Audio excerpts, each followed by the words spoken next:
Si vous avez du talent et que vous êtes capable de travailler dur, en combinant ces deux éléments, vous vous donnez la meilleure chance de devenir un athlète de haut niveau.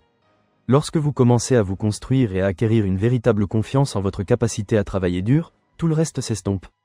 Quel est le secret du succès? Le travail acharné, le travail acharné, le travail acharné. Pour moi, la clé est de toujours trouver mon encre. Et cette encre, c'est d'arriver à 4 heures du matin chaque jour, avant tout le monde, et de mettre fin à toute pensée qui me dirait que personne ne me dépassera. Personne.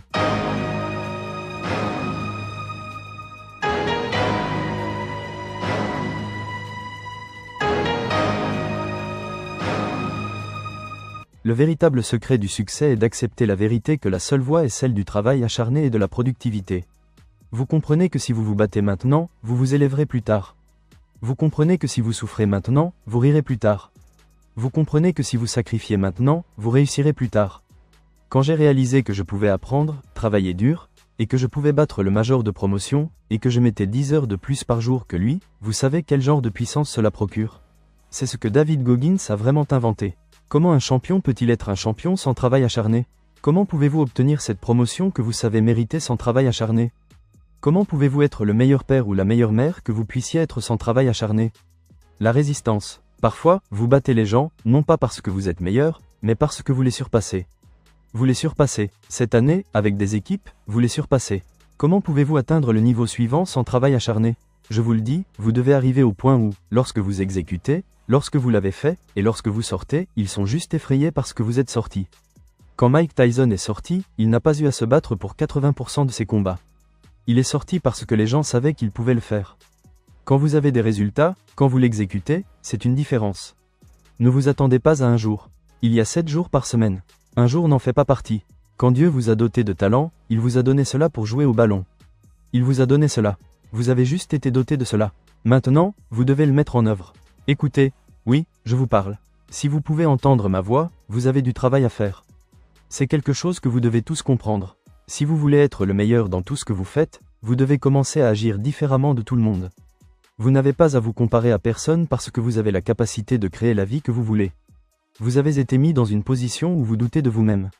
Vous commencez à croire, vous n'habitez pas ici, vous n'êtes pas si bon. Vous ne vous conformez pas aux critères de ce que le reste du monde recherche. Je ne voulais pas être comme tout le monde. Je voulais être le meilleur dans tout ce que j'ai fait. Vous réalisez à quel point il est difficile d'être différent? Gagner demande de la discipline. Engagez-vous à faire en sorte que les choses se produisent. Vous avez un destin à réaliser. Vous avez un but à atteindre. Vous avez des points à connecter. Je veux qu'on se souvienne de moi pour toujours. Et pour que cela arrive, j'ai réalisé que je devais faire comme ça. Ne parlez pas seulement de ce que vous voulez voir arriver. Agissez, et reconnaissez que vous n'avez pas à être jaloux de personne. Nous voulons tous faire quelque chose. Nous voulons tous être quelqu'un. Nous voulons tous aller quelque part. Vous ne pouvez pas faire la même chose que tout le monde si vous voulez être le meilleur. Vous atteignez vos objectifs seulement lorsque vous êtes assez discipliné pour continuer à vous présenter même lorsque vous n'en avez pas envie. Le meilleur de tout vient du prix. Les histoires de succès ont un début humble. C'est votre tour. Vous ne devez pas vous sentir coupable. C'est votre tour. C'est votre moment. Vous avez blessé tout le monde. Vous avez dit à tout le monde de réussir. Vous vous êtes compromis pour eux et regardez où vous en êtes. C'est le moment pour vous. Et pour beaucoup d'entre vous, vous ne faites rien parce que vous n'avez pas de but en ce moment. Vous n'avez pas de sens du but. Vous ne vous réveillez pour personne. Et je vous demande d'avoir ce moteur. Je vous demande cette motivation parce que vous savez ce qu'il faut faire.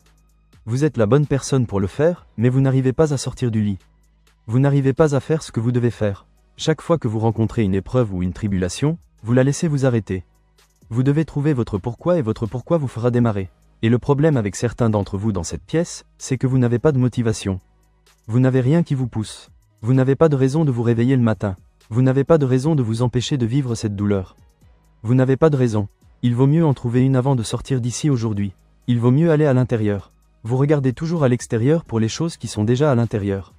Vous cherchez toujours quelqu'un pour vous sauver alors que vous êtes déjà votre super-héros. Vous cherchez des informations auprès de quelqu'un alors que vous avez déjà ce dont vous avez besoin dans votre tête. C'est le moment pour vous de vous lever et d'être la meilleure version de vous-même. Ce n'est pas une option. Et la raison pour laquelle certains d'entre vous ne sont pas là où ils devraient être, c'est que vous vous êtes donné une option. Vous vous êtes donné une porte de sortie. Vous vous êtes donné une excuse. Vous vous êtes donné de l'espace pour ne pas le faire. Mais vous avez ce qu'il vous faut.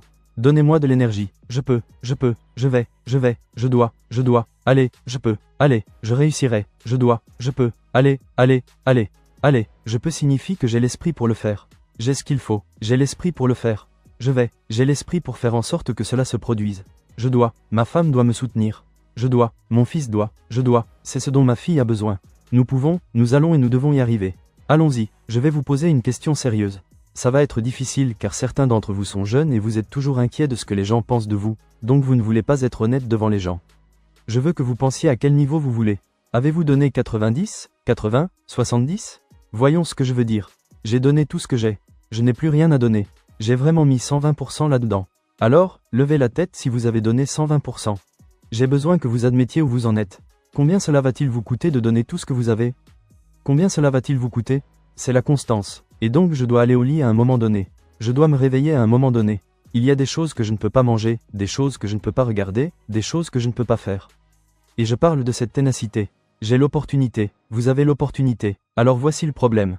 Quand vous avez l'opportunité, pourquoi donnez-vous 80% ? Quand vous avez l'opportunité, répondez-moi. Vous parlez, pourquoi donnez-vous 80%, 70% ? Pourquoi ne donnez-vous pas toujours 120% ? Ceci ici, pour beaucoup d'entre vous, vous n'avez pas de discipline. C'est un tueur, et vous ne réalisez même pas que c'est un tueur.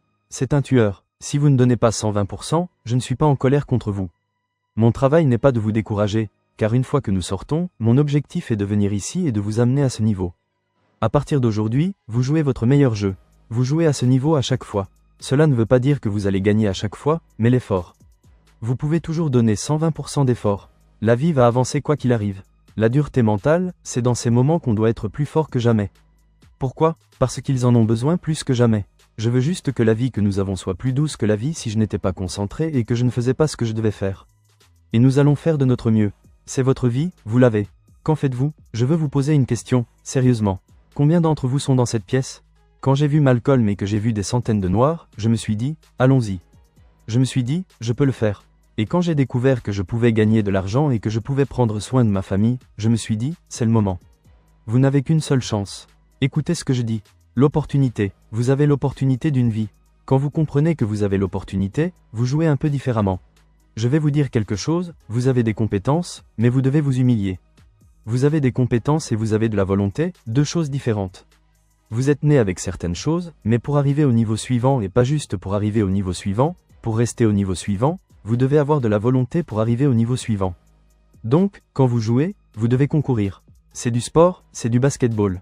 Pourquoi ne pas donner 120% ? Parlez-moi, qu'est-ce qui vous fait ne pas donner 120% ? Vous devez y répondre. Vous jouez à ce niveau à chaque fois. Ça ne veut pas dire que vous allez gagner à chaque fois, mais l'effort. Vous pouvez toujours donner 120%. Vous ne pouvez pas dicter si le ballon va toujours entrer.